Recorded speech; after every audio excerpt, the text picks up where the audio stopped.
Hello again, tankers. Well, today is a plus signs video for crew training, but it's probably not the part 2 that I was expecting to make. I originally made that video, or attempted to make that video. I went through the process of going through my garage and training up a crew with a few of the aspects of crew training that I wanted to talk about next, and that some people were asking me to talk about next, but I absolutely think I forgot to hit the record button, and so that crew is already trained. What we have released today is patch 9.17, and in it, amongst changes to premium tanks, is the new Swedish tank line. And in fact, it's a tank line and a TD line, so you get your choices, all of which of course start with a tier 1 that we are given.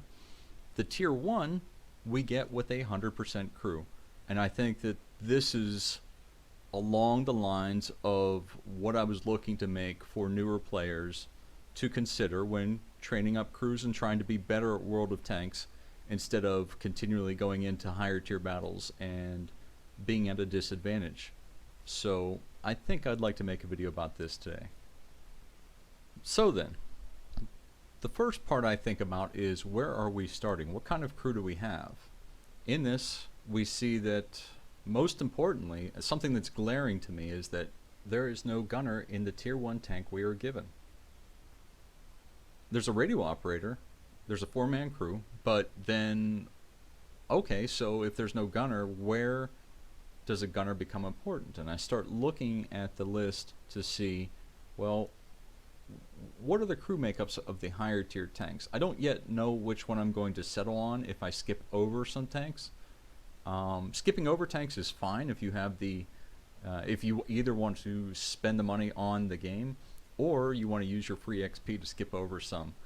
At this moment, as of right now, 1 hour after the patch or a couple hours after the patch, none of us really fully have a grasp as to which tanks and or TDs are good, nor which tanks we may want to skip over instead of forcing ourselves to play and being miserable. Using free XP to skip over a tank is probably another subject entirely, and we'll save that discussion for another day if you guys want me to go over it. Alright, so I took a look at the tank line, and crucially, where are we? What I found is that the tier 2, the tier 3, the tier 8, the tier 9, and the tier 10 all use the same crew, which is a commander, a gunner, and a driver. It just so happens that when Wargaming created the tier 6 premium Swedish tank, it also has a commander, a gunner, and a driver. What that means is that you may already have a trained up crew if you played the rental tank enough. So you may want to look there before you start making your decisions as to how you're going to appropriate your crew. If you do have them, then it's at this point you need to make decisions. Do you want to keep that crew, which was probably most advised, to stay in the tank lines, and then you'll start out training that gunner, that commander, that driver up the lines, retraining them of course for the tier 2 or tier 3 or wherever you choose to start, or are you going to stick with the tier 1 crew and train those? But the purpose of today's video is this basic crew that we're starting out with. Here we have 100% crew. They happen to have plus signs, yes, but they are all at 0% into those plus signs and or perk training. So we have the ability to choose perks and start training them up from ground zero. We have a unique opportunity here, and that is to train into these plus signs enough, as I went into in my original video on plus sign training, that the crew will have enough XP saved in those plus signs that they will then convert over to a higher tier tank with silver and still be 100%. Now, true, camo as a perk is worth a lot, especially at the middle tiers and higher tiers, so that you don't get seen early in the game. However, at tier 1, tier 2, maybe even tier 3, camouflage as a perk isn't generally going to make you or break you, especially if you're running binoculars and playing a passive game where you can spot the enemy because you now have 100% commander in a tier 1 with binoculars before they can spot you. So my suggestion for cheapest chips playing, where you don't spend money to buy gold to do crew training conversions, specifically with this new tier 1 crew that we've been given, is to play tier 1 a good amount, as much as you can stand, to build into these plus signs. Granted, you're not building a gunner because there is no gunner at tier 1, but at least you'll have the ability to switch them over to a higher tier tank only using that 20,000 silver, and if you saved up enough XP into your plus signs to 100% and give you that added bonus so that you're not hurting at whichever tier that you start at next.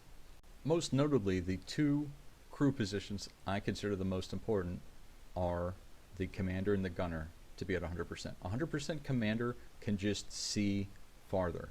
They can see better, they can see farther. Then you add on binocs on top of that, and you've already got a good start to a lower tier or middle tier game.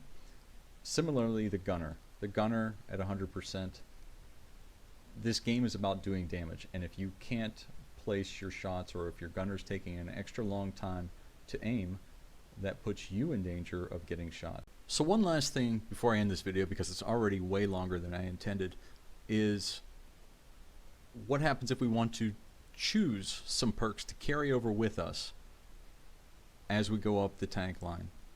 What perks are good, what perks aren't so good? And for this, I want to take a look back at the commander here. The commander is unique in that he is both a commander in this tank and he's the gunner. And this is where you really want to be careful. You don't really want to train any gunner perks on the commander, because it's not going to apply to him as you move up these tanks and now have an actual gunner in the gunner position. So skip those perks or skills and instead choose a perk or skill that's going to apply to the commander and carry over with him as you go up the lines. Now, of course, Sixth Sense is a perk or skill that is very valuable. It allows you to know that you've been seen by an enemy tank or player, but it doesn't really go off until after 3 seconds have passed from the time that you've been seen. Moreover, it doesn't even activate as a skill or perk, meaning that it won't work until that commander is at 100% with the Sixth Sense perk. So for a good while you could be training up that perk, but it's not giving you any advantage to the game whatsoever until you get it to 100%, which could be many, many games, especially if you're playing at tier 1. So instead, the perk that will carry over from tier 1 to tier 2 to tier 3, even if you aren't really getting the crew to 100% each time and training more into those perks, would be camouflage. So the camo perk will carry over. Likewise, if you really, really want a perk, the camo would be the perk to choose for all the crew for the tier 1. It will carry over up to tier 2, tier 3, and certainly be used well. If your destination is instead the TD line, the perk that you may want on the driver instead of camo would be clutch braking. Clutch braking is a perk that allows you, if you're sitting in one position, to twist your tank or twist your TD faster. And where that comes into play is, especially with TDs, is the ability to react to a close enemy who's trying to go around you, and you need to twist that tank destroyer as fast as possible because you don't have a turret on any of the non-turreted tank destroyers in the game.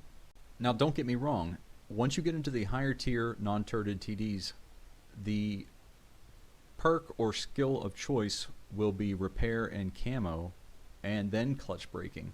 But right now at these lower tiers, generally the players aren't skilled enough to know to shoot for your tracks to track you so that they can get around you. So clutch braking will help you get your gun in the direction of the enemies faster.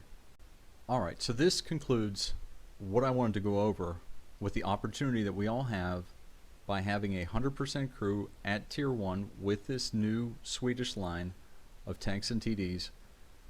We have opportunities to choose from by either playing at tier 1 for a while and saving up those plus signs or that XP into those perks and skills to use later on, or to choose some initial perks, again playing tier 1, train up those perks, and then carry them over as we go up the lines or as we decide which tank we want to skip to next. Thanks for watching. I hope this helped, especially if you're newer to the game. Keep in mind that I'm newer to making these lengths of videos, and I look forward to getting better. So please, in the comments below, give me any specific questions you have that you think you want me to make a video about for crew training. I'll do my best to make the videos and make them shorter as we go on.